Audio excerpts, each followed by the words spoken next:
Welcome to Amigos IAS. కేంద్ర cabinet ఒక కీలకమైన నిర్ణయాన్ని తీసుకుంది.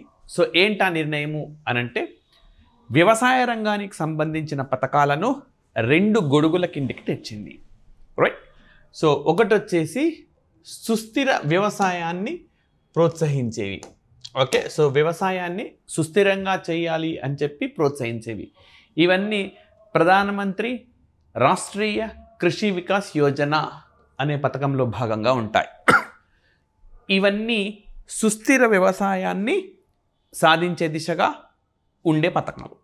నెక్స్ట్ రెండవది వచ్చేసి ఆహార భద్రత అండ్ వ్యవసాయ రంగంలో స్వయం స్వావలంబన సాధించేవి. రైట్. సో అడుగుతారనమాట. సో ఈ రకమైన పథకాలన్నీ ఏ గ్రూప్ కిందికి వచ్చినాయి, లేదా ఈ రకమైన పథకాలు ఏ గ్రూప్ కిందికి వచ్చినాయి. సో ఆ విధంగా క్వశ్చన్స్ అడుగుతారు.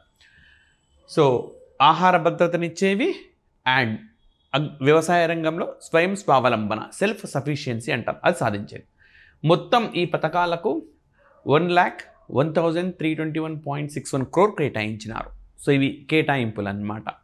రైట్. సో ప్రధానమంత్రి రాష్ట్రీయ కృషి వికాస్ యోజన, కృషోన్నతి యోజన అనే 2 పథకాలు. సో మనకు పథకాలు అనేవి 2 రకాలుగా ఉంటాయి. సో సెంట్రల్ స్పాన్సర్డ్ స్కీమ్, దీంట్లో కరెంట్ అఫైర్స్ ఇష్యూస్ కూడా ఉన్నాయి అండ్ అవి కూడా చూద్దాం. Central sector schemes.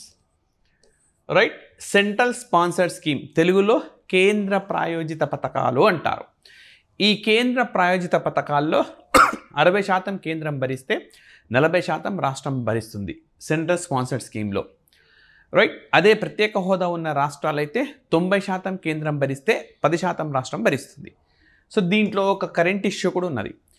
లైక్ ఇప్పుడు ఒక కేంద్ర ప్రాయోజిత పథకం ఉన్నది. సో ముందుగా నేను చెప్పినాను కదా, 60% కేంద్రం ఇస్తుంది, 40% రాష్ట్రం ఇవ్వాలి. మ్యాచింగ్ గ్రాంట్ అంటారు. ఫర్ ఎగ్జాంపుల్ కేంద్రం 60% ఇచ్చేసింది, కానీ రాష్ట్రం 40% ఇవ్వలేదనుకోండి. గతంలో ఏం జరిగదు, కేంద్రం డబ్బులు కేంద్రం వద్దే ఉంటాయి. కానీ ఇప్పుడు ఏం చేశారు, సో అంటే కేంద్రం 60% ఇచ్చిన తర్వాత రాష్ట్రం 40 రోజుల్లో ఇవ్వాల్సి ఉండింది, గతంలో ఉండే నిబంధన. అయితే దీనిలో మార్పు తీసుకొని వచ్చింది కేంద్రం. దీనిలో ఒక కరెంట్ ఇష్యూ, ఒక మార్పు చేసింది. ఏంటంటే గతంలో 40 days ఉండేది 30 daysకు తగ్గించేసినారు. రెండవది ఏంటంటే ఇప్పుడు ఖచ్చితంగా ఇవ్వాలి రాష్ట్రం. ఇవ్వని పక్షంలో రాష్ట్రం పైన 7% వడ్డీ విధిస్తారనమాట. ఆ మొత్తానికి, ఆ 40% మొత్తానికి 7% వడ్డీ విధిస్తారు. సో ఆ విధంగా కేంద్ర ప్రాయోజిత పథకాల్లో మార్పు చేశారు. సెంట్రల్ సెక్టార్ స్కీమ్ అంటే ఏంటి అంటే ఇది కేంద్ర రంగ పథకం. సో కేంద్రమే అమలు చేస్తుంది అనమాట. ఇక రాష్ట్రాలకు ఎలాంటి వాటా ఉండదు. సో మనం ఏం చేద్దామనంటే ఈ సెషన్లో సెంట్రల్ సెక్టార్ స్కీమ్స్ అంటే కేంద్ర ప్రాయోజిత పథకాలను, కేంద్ర రంగ పథకాలను చూద్దాము. రైట్. సో అంటే ఇక్కడ మొత్తం కేంద్రమే భరిస్తుంది, రాష్ట్రాలకు ఎలాంటి అదనపు భారం ఉండదు అనమాట. ఫస్ట్ ఆఫ్ ఆల్ ప్రధానమంత్రి కిసాన్ సమ్మాన్ నిధి చాలా ఇంపార్టెంట్ పథకము. సో ఈ పథకము మనకు వివిధ రాష్ట్రాల్లో వివిధ పేర్లతో అమలవుతుంది. సో అవి కూడా మనం ఒకసారి చూద్దాము. సో ముందుగా అయితే ఈ పథకాన్ని చర్చిద్దాము. 6,000 రూపాయలు అనమాట. ప్రతి సంవత్సరము 6,000 రూపాయలు రైతు కుటుంబాలకు ఇస్తుంది. అది బాగా గుర్తుపెట్టుకోవాలి, రైతు కుటుంబాలకు ఇస్తుంది. సో మరి లబ్ధిదారులను రాష్ట్ర ప్రభుత్వం ఎంపిక చేస్తుంది అండ్ సంవత్సరానికి 6,000 పెట్టుబడి సాయంగా కేంద్రం అందిస్తుంది. PM కిసాన్ లేదా PN కిసాన్ సమ్మాన్ నిధి పథకంలో భాగంగా. సో 3 విడతల్లో వస్తుంది. 2,000, 2,000, 2,000 3 విడతల్లో వారికి అందుతుంది. మరి ఈ పథకాలన్నింటికి మొట్టమొదలు మనకు రైట్ ఫస్ట్ ఏ రాష్ట్రానికి సంబంధించింది చెప్పుకోవాలంటే తెలంగాణకు సంబంధించిన రైతు బంధు. అయితే ఇప్పుడు రైతు భరోసాని మార్చినారు. గతంలో ఏ విధంగా ఉండింది రైతు బంధు అనంటే ఇది వ్యవసాయ కుటుంబానికి కాదు, ఎకరాల లెక్కన. సో ఒక కుటుంబానికి 10 ఎకరాలు ఉన్నాయనుకోండి, 10 acres ఉన్నాయనుకోండి. సో ఒక్కొక్క ఎకర్కి ఒక సంవత్సరానికి 10,000 రూపీస్ వెలిసి 1 lakh రూపీస్ వచ్చేదన్నమాట గతంలో. అయితే ఇప్పుడు తెలంగాణలో ప్రభుత్వం మారింది. బీఆర్ఎస్ ప్రభుత్వం స్థానంలో కాంగ్రెస్ ప్రభుత్వం అధికారంలోకి వచ్చింది. వీళ్ళు ఎకరాకు 15,000 అని చెప్పినారు, వ్యవసాయ కూలీలకు 12 అని చెప్పినారు. అయితే అందరికీ ఇవ్వము, ఇది ఎంపిక చేస్తాం, ఓకే పేద రైతులకు మాత్రమే అందేలా చూస్తామన్నారు. అప్పుడు గతంలో అట్లా లేదు. ఎవరి పేరు మీద పట్టా ఉంటే వాళ్ళకే ఇచ్చేవాళ్ళు అనమాట. సో ఆ భూమి ఎవరి పేరు పైన ఉందో వాళ్ళకి ఇచ్చేవాళ్ళు. వాళ్ళు వ్యవసాయం చేస్తున్నారా, చేయడం లేదా, ఖాళీగా ఉందా, ఇవన్నీ నిమిత్తం లేదు. అలా ఉండిందన్నమాట తెలంగాణ రాష్ట్రంలో. ఇప్పుడు మారిపోయింది. ఆంధ్రప్రదేశ్లో కూడా రైతు భరోసా ఉండింది. సో వైఎస్ఆర్ రైతు భరోసా అని తెలుగుదేశం ఉన్నప్పుడే 2014-19 మధ్య స్టార్ట్ అయింది. మళ్ళీ తర్వాత పేరు మారింది. సో 13,500 ఇచ్చేవాళ్ళు, బట్ కుటుంబాలకు ఇచ్చేవాళ్ళు, ఇక్కడ ఎకరాల లెక్కన కాదు. అదేవిధంగా ఒరిస్సాలో కూడా మనకు పట్నాయక్ నేతృత్వంలోని గత ప్రభుత్వము కాలియా అనే పేరుతో అమలు చేసింది. కాలియా అనే పేరుతో ఇక్కడ సంవత్సరానికి 25,000 ఇచ్చేవాళ్ళు ఒక్కొక్క రైతు కుటుంబానికి. అదేవిధంగా హర్యానా రాష్ట్రంలో చారా బిజాయి యోజన అని చెప్పి అమలైంది. అయితే హర్యానాలో ప్రస్తుతం ఎన్నికలు జరిగినాయి. ప్రభుత్వం మారితే ఎలా ఉంటుందో మనకు తెలియదు పరిస్థితి. సో అక్కడేంటి, 1 ఎకరాకి 10,000 అనమాట. అయితే గరిష్టంగా 10 ఎకరాలకు మాత్రమే ఇస్తారు. 1 lakh rupees మాత్రమే. ఇంకా అంతకుమించి 20 ఎకరాలు ఉన్నాయనుకోండి, వాళ్ళకేం రావు, 10 ఎకరాలకే వస్తాయి. అదే తెలంగాణలో ఎన్ని ఎకరాలు ఉంటే అన్ని ఎకరాలకు అన్ని 10,000 వచ్చేవి. సో ఇక్కడ మనకు 10 ఎకరాలు ఉన్నాయి, 10 ఎకరాలకు 1 lakh rupees మాత్రమే ఇస్తారు, రైట్. అది కూడా వీళ్ళు ఇక్కడ గడ్డిని పండించాలి, ఫాడర్ అంటాం కదా, గడ్డిని పండించాలి. ఈ గడ్డిని అమ్మడానికి వీల్లేదు, ఉచితంగా గోశాలలకు ఇవ్వాలి. సో ఈ విధంగా అన్ని రాష్ట్రాలకు సంబంధించిన ఈ పథకాలను కంపేర్ చేస్తూ మనకు క్వశ్చన్స్ అనేవి అడుగుతారు ఎగ్జామినేషన్లో, రైట్. సో ఇది ప్రధానమంత్రి కిసాన్ సమ్మాన్ నిధి 24th February 2019లా ఇది మనకు స్టార్ట్ అయింది. ఓకే, సో ఇది మొదటి పథకం మనం డిస్కస్ చేసినాం. నెక్స్ట్ ప్రధానమంత్రి కిసాన్ మన్ధన్ యోజన. సో దీన్ని 2019 September 12న లాంచ్ చేసినారు. 2019 September 12 ప్రధానమంత్రి కిసాన్ మన్ధన్ యోజన. సో బాగా వెనకబడిన రైతులకు, ఎవరైతే ఆర్థికంగా సామాజికంగా వెనకబడిన రైతులు ఉంటారో వాళ్ళకి ఇది ఉపయోగపడుతుంది. సో వీళ్ళు కొంత అమౌంట్ని సేవ్ చేసుకోవచ్చు అన్నమాట. సో ఎంత అమౌంట్ వీళ్ళు సేవ్ చేసుకున్నారో అంత అమౌంట్ ప్రభుత్వం కూడా కలుపుతుంది. 50 నుంచి 200 రూపాయల మేర ఎంతైనా కలుపుకోవచ్చు, ప్రభుత్వం అంతే కలుపుతుంది. 60 ఏళ్ళు వచ్చినాక వీళ్లకు పెన్షన్ అనేది అందుతుంది. ఈ విధంగా ఒక ఆర్థిక భద్రతను, ఆర్థిక భరోసాను ఇచ్చే పథకంగా ప్రధానమంత్రి కిసాన్ మన్ధన్ యోజన అని చెప్పుకోవచ్చు. నెక్స్ట్ ప్రధానమంత్రి ఫసల్ బీమా యోజన. సో దీన్ని 2016లో ప్రారంభించినారు. మనకు నేషనల్ అగ్రికల్చర్ ఇన్సూరెన్స్ స్కీమ్ అని ఉండేది. దీని తర్వాత మాడిఫైడ్ నేషనల్ అగ్రికల్చర్ ఇన్సూరెన్స్ స్కీమ్గా మార్చారు. సో అవన్నీ కలిపేసి ప్రధానమంత్రి ఫసల్ బీమా యోజన తెచ్చారు. సో ఇందులో ఏంటి అని అంటే రాష్ట్ర ప్రభుత్వాలు ఇష్టం ఉంటే చేరొచ్చు, లేకపోతే లేదు. సో అధునాతనమైన సాంకేతిక పరిజ్ఞానాన్ని ఉపయోగించి బీమా సదుపాయాన్ని రైతులకు అందజేస్తారు.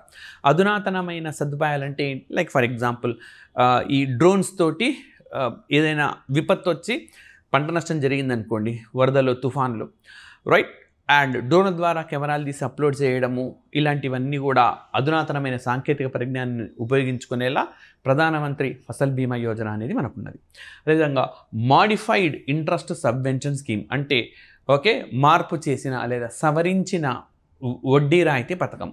సో దీంట్లో ఏంటి అని అంటే వ్యవసాయ రుణాలను, రైతులకు వ్యవసాయ రుణాలను తక్కువ వడ్డీకి ఇస్తారు. కేవలం 7% వడ్డీకి మాత్రమే ఇస్తారు. అయితే రైతు సకాలంలో చెల్లిస్తే అతనికి 3% మాత్రమే చెల్లించవచ్చు, అంటే 4% రాయితీ అదనంగా దక్కుతుంది. సో ఈ విధంగా సవరించిన వడ్డీ రాయితీ పథకాన్ని, ఇది మనకు సెంట్రల్ సెక్టార్ స్కీమ్. ఇప్పుడు మనం డిస్కస్ చేస్తున్నవన్నీ కూడా కేంద్ర రంగ పథకాలు, అన్నీ కూడా కేంద్ర ప్రభుత్వమే అమలు చేస్తూ ఉన్నది. ఈ సెషన్ అయిపోయినాక మరొక సెషన్ మనం కండక్ట్ చేస్తాం. సెంట్రల్ స్పాన్సర్డ్ స్కీమ్స్ అన్నమాట, రైతులకు సంబంధించి. అంటే కేంద్ర ప్రాయోజిత పథకాలన్నింటినీ కూడా ఆస్పిరెంట్స్కు అమిగోస్ ఐఏఎస్ అందిస్తుంది. Next agriculture infrastructure fund. So వ్యవసాయ రంగంలో మౌలిక సదుపాయాలను పెంచడం కోసం 1 లక్ష కోట్లతో నిధిని ఏర్పాటు చేశారు. సో బ్యాంకులు, ఇతర ఆర్థిక రంగ వ్యవస్థలన్నింటినీ కూడా వీటిని అందిస్తాయి. సో దాదాపుగా మనకు తక్కువ ఇంట్రెస్ట్కి ఈ ఫండ్కి డబ్బులు జమ చేస్తాయన్నమాట. సో ఈ విధంగా అగ్రికల్చర్ ఇన్ఫ్రాస్ట్రక్చర్ ఫండ్ అండ్ మనకు ఆగస్ట్ 28 అనుకుంటా. సో ఆగస్ట్ 28 నాడు మనకు కేంద్ర క్యాబినెట్ సమావేశం జరిగింది 2024లో. ఈ సమావేశంలో కూడా మరిన్ని నిధులను అగ్రికల్చర్ ఇన్ఫ్రాస్ట్రక్చర్ ఫండ్కు కేటాయించినారు. సో దీన్ని కూడా అప్పట్లో అప్డేట్ చేసినాం అమిగోస్ ఐఏఎస్లో, అది కూడా క్లాస్ చూడండి. ఆగస్ట్ 28 నాడు జరిగిన కేంద్ర క్యాబినెట్ సమావేశంలో. నెక్స్ట్ 10,000 ఎఫ్పిఓల ఏర్పాటు. ఎఫ్పిఓ అని అంటే మనకు ఫార్మర్ ప్రొడ్యూసర్ ఆర్గనైజేషన్స్, అంటే రైతు ఉత్పత్తి సంఘాలు. సో రైతులందరినీ ఒక వేదికపైకి తీసుకొని వచ్చి వాళ్ళ ఉమ్మడి ప్రయోజనాలు, వ్యక్తిగత ప్రయోజనాలను మరింతగా పటిష్టం చేసేందుకు ఉద్దేశించిన వ్యవస్థలుగా మనం వీటిని చెప్పుకోవచ్చు.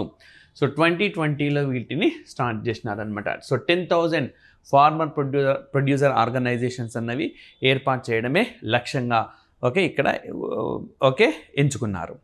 And next Namo drone Didi, right. So ఇది మనకు కేంద్ర ప్రభుత్వం ఇటీవల దీన్ని ప్రకటించింది. సో చాలా ఇంపార్టెంట్ ఇది కూడా మనకు. ఇవి స్వయం సహాయక సంఘాలకు ఇస్తారనమాట, రైట్. స్వయం సహాయక సంఘాలు ఏవి? డ్రోన్స్ని. మరి ఈ స్వయం సహాయక సంఘాలు ఈ డ్రోన్స్ని ఏం చేస్తాయి అని అంటే రైతులకు వీళ్ళు రెంట్ రూపంలో ఇస్తారనమాట. సో మరి డ్రోన్లు రైతులు ఏం చేసుకుంటారే, విత్తనాలు చల్లడానికి ఇప్పుడు మనకు ఈ లేబర్ దొరకడం అనేది కష్టంగా అయిపోయింది. సో ఫర్ ఎగ్జాంపుల్ ఇప్పుడు విత్తనాలు చల్లడానికి కానీ లేదా మనకు ఎరువులు చల్లడానికి, పురుగు మందులు చల్లడానికి లేబర్ అవసరం అనుకోండి. సో వాళ్లకు రోజుకు కొంతమేర పే చేయాల్సి ఉంటుంది. సో అంత మేర పే చేయకుండా డ్రోన్ అద్దెకు తీసుకున్నారనుకోండి, చాలా వేగంగా మనం ఈ పని పూర్తి చేయవచ్చు. సో దీనివల్ల ఏమవుతుంది, రైతులకు మిగులు అనేది ఉంటుంది. మరోవైపు స్వయం సహాయక సంఘాలకు ఒక ఆదాయ వనరుగా ఇది ఉపయోగపడుతుంది. మరి ఎందుకంటే డ్రోన్లను కొనలేని రైతులకు బాగా ప్రయోజనకరంగా ఉంటుంది ఈ పథకం. ఎట్ ద సేమ్ టైం స్వయం సహాయక సంఘాలు కూడా డ్రోన్లు కొనలేవు కాబట్టి ప్రభుత్వం కొని వాటికి అప్పగిస్తుంది, వాటి నిర్వహణ చేయాల్సి ఉంటుంది. మరి 2024-25 నుంచి 2025-26 వరకు దీనికి 1,261 కోట్లు 1,261 crore కేంద్రము కేటాయించింది, రైట్. సో ఇక్కడ ఇంకొక పాయింట్ కూడా చెప్తాను మీకు. ఈ ఒరిస్సాలో మనకు ఫారెస్ట్ ప్రొడ్యూస్ అంటే అడవిలో ఉంటాయి కదా, అడవిలో ఈ గిరిజనులు ఏం చేస్తారంటే సహజమైన ఉత్పత్తులను అడవులలో సేకరిస్తారు. సేకరించిన వాటిని వీళ్ళు రైట్ నగరాలకు తీసుకొచ్చి అమ్ముతూ ఉంటారు. అయితే వీటికి కూడా ఒక కనీస మద్దతు ధర ఇవ్వాలని చెప్పి ఒరిస్సా ప్రభుత్వం నిర్ణయించింది. ఇది గత ప్రభుత్వం తీసుకున్న నిర్ణయం, ఈ మధ్య ప్రభుత్వం మారింది, బట్ అవి అమలవుతూనే ఉంటాయి. సో అంటే అన్లెస్ ఎత్తేస్తే మాత్రం మనకు కరెంట్ అఫైర్స్లో అప్డేట్ అవుతుంది. ఎత్తేయలేదు, ఇప్పటికీ నడుస్తూ ఉన్నది. మరి అడవి ఉత్పత్తులకు కూడా కనీస మద్దతు ధర, మరి వాటిని సేకరించే బాధ్యత లేదా అధికారం ఎవరికి ఇచ్చారంటే స్వయం సహాయక సంఘాలకు ఇచ్చినారు, సెల్ఫ్ హెల్ప్ గ్రూప్స్కి ఇచ్చినారు. సో ఈ విధంగా నమో డ్రోన్ దీదీ అనే పథకం కూడా మనకు అమలవుతూ ఉన్నది. సో ఇవి మనకు వ్యవసాయ రంగానికి సంబంధించిన, అగ్రికల్చర్ సెక్టార్కి సంబంధించిన సెంట్రల్ సెక్టోరల్ స్కీమ్స్ అన్నమాట, కేంద్ర రంగ పథకాలు. సో మనం నెక్స్ట్ సెషన్లో మనం సెంట్రల్ స్పాన్సర్డ్ స్కీమ్స్ అంటే కేంద్ర ప్రాయోజిత పథకాలను కూడా చూద్దాము, రైట్. సో దయచేసి వీడియోని లైక్ చేయండి, షేర్ చేయండి, సబ్స్క్రైబ్ చేసుకోండి. Thank you very much.